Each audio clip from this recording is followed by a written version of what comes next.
यहाँ आपको अपडेट करेंगे। पंजाब हुकूमत ने 9 मई के वाक़यात में मुलव्विस ज़ेर हिरासत मुल्ज़िमान का डेटा सुप्रीम कोर्ट में जमा करवा दिया है। आपको अपडेट कर रहे हैं, पंजाब हुकूमत ने 9 मई के वाक़यात में मुलव्विस ज़ेर हिरासत मुल्ज़िमान का डेटा सुप्रीम कोर्ट में जमा करा दिया। 9 मई वाक़यात में मुलव्विस ज़ेर हिरासत मुल्ज़िमान का डेटा सुप्रीम कोर्ट में जमा कराया गया है। रिपोर्ट के मुताबिक 9 मई के वाक़यात में 81 ख़वातीन को हिरासत में लिया गया।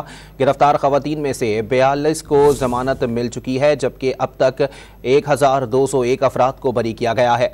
3012 अफराद को मुख्तलिफ मुकदमात में ज़मानत पर रिहा किया गया है। इंसदाद दहशतगर्दी कानून के तहत 33 अफराद की शनाख्त परेड की गई। 500 अफराद को बेगुनाह करार देते हुए रिहा किया गया। इंसदाद दहशतगर्दी कानून के तहत 232 अफराद ज़मानत पर रिहा हुए।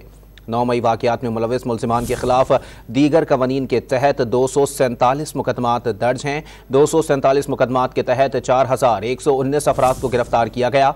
80 मुल्ज़िमान जिस्मानी रिमांड जबकि 2464 को जुडिशल रिमांड पर भेजा गया है।